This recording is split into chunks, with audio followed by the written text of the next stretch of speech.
A quiet but profound transition is happening in the global technology and financial landscape. While Western media outlets focus heavily on Russia's isolation from global markets, a completely different economic reality is playing out in the historic city of Kazan. On June 18, 2026, Russia hosted leaders and senior trade delegates from the Association of Southeast Asian Nations, or ASEAN, at a summit that bypassed Western-controlled financial networks. Southeast Asian nations are not merely maintaining diplomatic courtesies with Moscow. They are actively negotiating the creation of parallel digital infrastructure, cloud computing networks, and logistics corridors designed to operate entirely outside the jurisdiction of Western regulators. For over 80 years, the global financial architecture and high-tech supply chains have run almost exclusively on Western-designed rails.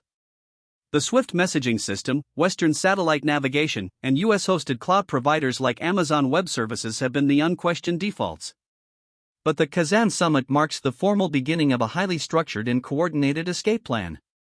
This is a strategic joint effort to construct parallel shipping lanes, alternative payment ledgers, and logistics software that the West cannot monitor, freeze, or disable. How is Southeast Asia quietly building a sanctions-proof digital backchannel with Moscow, and what does this mean for the future of global technological hegemony? The physical location of this high-level summit was selected with deliberate strategic intent.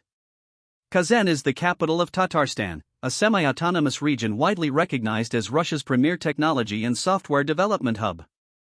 For ASEAN delegates hailing from financial centers like Singapore, manufacturing hubs like Malaysia, and resource giants like Indonesia, Kazan represented a unique testing ground.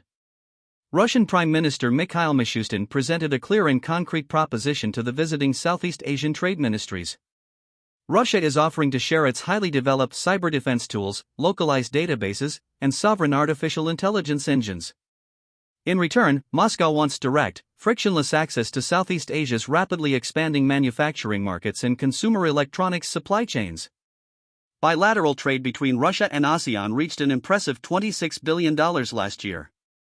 But the real prize for both parties is not traditional commodities or agricultural trade. It is the collaborative creation of a parallel, non-Western technology stack. Southeast Asian nations find themselves caught in a tightening vice between strict U.S. export controls and Chinese technological dominance. They are searching for a neutral third option to protect their sovereignty. But this search for technological independence comes with massive geopolitical risks. The core of this new partnership lies in the domain of enterprise software and data management. In Kazan, major Russian software conglomerates offered ASEAN nations custom enterprise resource planning platforms and cloud database solutions. These specialized platforms are designed to run exclusively on local, regional servers. They are completely decoupled from Western giants like Microsoft Azure or Amazon Web Services.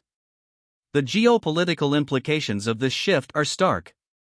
If an ASEAN nation hosts its critical government services and citizen data on US-managed servers, it remains structurally vulnerable to Western unilateral sanctions, compliance policies, or sudden export restrictions. By contrast, Russian IT firms are offering complete local control, transferring source codes and server ownership directly to regional governments. The trade-off in this arrangement is clear. Accepting Russian software minimizes dependency on the West, but it immediately invites intense regulatory scrutiny and compliance audits from the U.S. Treasury. Yet, despite these risks, the demand in Southeast Asia is rising rapidly. Over 70% of mid-sized enterprise companies in Vietnam, Thailand, and Indonesia are actively seeking alternative cloud database providers. They want to shield their business operations from future global trade wars and sanctions. This is not about ideology. This is about corporate survival in a fragmented world. But digital software is useless without robust physical logistics networks to move physical goods. To bypass Western maritime controls and choke points, Russia is offering ASEAN nations access to new, highly resilient logistical pathways. The Northern Sea route through the Arctic and expanded rail networks running through Central Asia are central to this plan. Traditional global shipping lines rely heavily on Western insurance cartels and English maritime laws to operate. If a container vessel is found to be carrying restricted Russian goods, Western insurers can instantly withdraw coverage, rendering the ship unable to dock at any major global port. To solve this critical vulnerability, Russia's state-owned logistics companies are establishing joint transport platforms with regional operators in Malaysia's Port Klang and shipping agencies based in Singapore. These new platforms utilize independent satellite tracking systems and non-Western maritime insurance pools. Cargo trade volumes along these parallel northern and Eurasian routes have grown by 40% over the past 12 months alone. This system effectively bypasses traditional, highly monitored checkpoints like the Suez Canal and the Strait of Malacca. It creates a physical trade network that operates completely beyond the reach of Western maritime sanctions. Yet, even with secure logistics, a major challenge remains. How do you settle payments for these goods without using the US dollar or the SWIFT network? The answer lies in a new class of financial plumbing and regional payment integration. At the Kazan summit, central bank representatives from Russia and several ASEAN states discussed the integration of their respective national payment systems. Russia's Mir payment network is being systematically linked to local currency settlement systems across Southeast Asia. This arrangement avoids the Western-monitored SWIFT network entirely. Singapore, Malaysia, and Thailand have already established highly successful cross-border QR code payment linkages that allow instant currency conversion. Expanding these existing networks to include Russian financial entities is the next logical step. The U.S. Treasury has warned that any foreign bank assisting Russian financial institutions in bypassing sanctions will trigger severe secondary penalties. Yet, the underlying economic pull remains incredibly strong. Over 30% of tourist transactions in Thailand and Bali are now processed outside traditional Western credit card networks like Visa and MasterCard. The financial border is shifting, and ASEAN leaders are betting that the US cannot afford to sanction entire Southeast Asian economies without severely disrupting its own critical supply chains in semiconductors and consumer goods. Furthermore, the implications of this digital realignment extend to the field of software engineering standards and AI models. As Southeast Asian developers collaborate with Russian engineers, regional universities and research institutes are beginning to study Russian-developed cybersecurity methodologies and language models. This creates a lasting technological affinity that is independent of Western education and certification programs. Over the next decade, this shift could result in a generation of tech professionals in Malaysia and Indonesia who are entirely accustomed to non-Western operating systems, database structures, and development frameworks.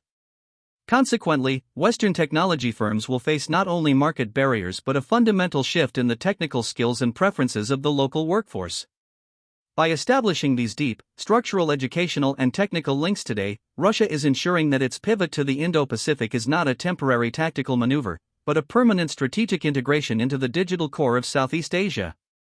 This is the emerging multipolar reality.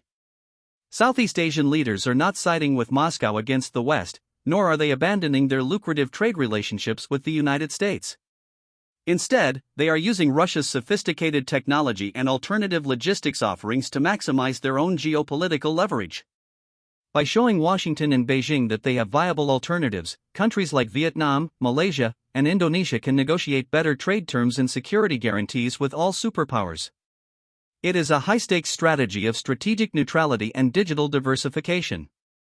If this kind of rigorous analysis matters to your investment decisions, follow East of Wall Street. Subscribe now.